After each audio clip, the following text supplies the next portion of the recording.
अस्सलाम वालेकुम। Tanveer electrical services से मैं हूं तनवीर अहमद। आज हम बोर्ड्स और उनकी वायरिंग के बारे में बात करेंगे। हमने कुछ बोर्ड बना के रखे हुए हैं मुख्तलिफ़ किस्म के और उनकी वायरिंग की हुई है, हम आपको दिखाते हैं। सबसे पहले ये बोर्ड हमारे सामने मौजूद है, जो ये है 12 होल में 12 सुराख हैं इसके। इसमें 12 चीज़ें लगी हुई हैं। इसमें 5 स्विचेस हैं, बटन है और एक होल्डर लगा हुआ है और 5 ही सॉकेट्स लगी हुई हैं। इसकी वायरिंग कुछ इस तरह से की हुई है। हमने एक स्विच के ज़रिए एक होल्डर को कंट्रोल किया हुआ है और एक इस स्विच के ज़रिए नीचे वाली सॉकेट को, इस स्विच के ज़रिए इसके नीचे वाली को और इस स्विच के ज़रिए इसके नीचे वाली सॉकेट को कंट्रोल किया हुआ है। जबकि इस स्विच के ज़रिए हमने नीचे वाली 2 सॉकेट्स को कंट्रोल किया हुआ है। ये जो तारें हैं दो, इनको काटने के बाद हम 2 तारें बन जाएंगी। इनको हम 220 वोल्ट AC दे देंगे। उसके बाद हमारे सामने 9 सुराख का एक बोर्ड मौजूद है जिसे 9 होल बोर्ड कहते हैं। इसमें 1 2 3 4 स्विचेस और 4 सॉकेट्स लगी हुई हैं, एक होल्डर है। इसकी वायरिंग कुछ इस तरह से है। ये जो सामने यू टाइप तार है, इसको काट के जब हम इसको लगाएंगे, काट के इसको 220 वोल्ट से जोड़ देंगे। एक स्विच के ज़रिए हमने एक होल्डर को कंट्रोल किया है, इस स्विच के ज़रिए हमने इस सॉकेट को और इस स्विच के ज़रिए इस सॉकेट को कंट्रोल किया है।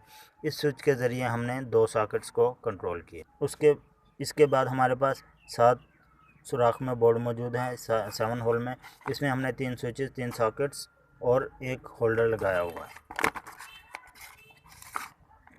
इसकी वायरिंग कुछ इस तरह से है। ये सप्लाई लाइन और एक स्विच के ज़रिए हमने एक होल्डर को, एक स्विच के ज़रिए एक सॉकेट को और इस स्विच के ज़रिए हमने 2 सॉकेट्स को कंट्रोल किया हुआ। और अगला बोर्ड हमारे पास मौजूद है जो कि है 10 होल्स में।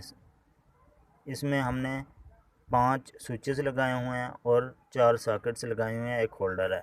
इसकी वायरिंग कुछ इस तरह से है कि एक स्विच के ज़रिए एक होल्डर को, इस स्विच के ज़रिए इस सॉकेट को, इस स्विच के ज़रिए इस सॉकेट को और इन दोनों स्विचेस के ज़रिए इन दोनों सॉकेट्स को अलग-अलग से कंट्रोल किया हुआ है। और ये वही सप्लाई लाइन 220 वोल्ट वाला। और उसके बाद हमारे पास मौजूद है 6 सुराख बोर्ड।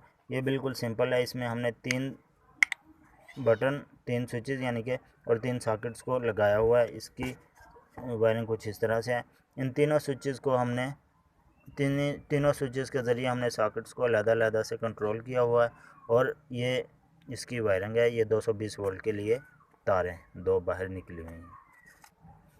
इसके बाद हमारे पास 5 होल बोर्ड है। इसमें 2 स्विचेस, 2 सॉकेट्स और एक होल्डर लगाया हुआ है।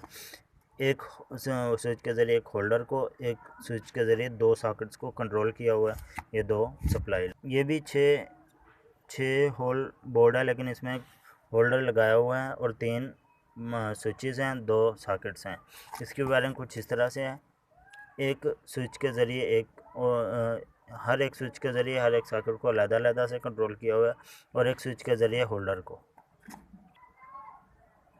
ये 6 होल बोर्ड है। इसमें एक स्विच के ज़रिए सब सॉकेट्स को कंट्रोल किया हुआ है, यानी कि 1 2 3 4 5 सॉकेट्स हैं जिनको एक स्विच के ज़रिए हमने कंट्रोल किया हुआ है।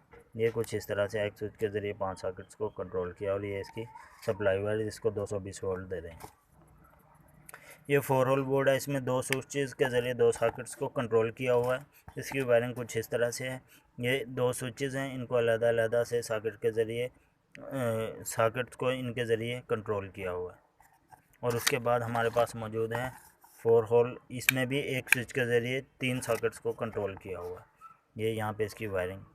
और उसके बाद हमारे पास मौजूद है एक बल्ब को, एक होल्डर को, एक 2 होल बोर्ड, एक होल्डर को एक स्विच के ज़रिए कंट्रोल किया हुआ है। इसकी वायरिंग कुछ इस तरह से है। और इसी तरह एक सॉकेट है, उसको एक स्विच के ज़रिए कंट्रोल किया हुआ है 2 होल बोर्ड के अंदर।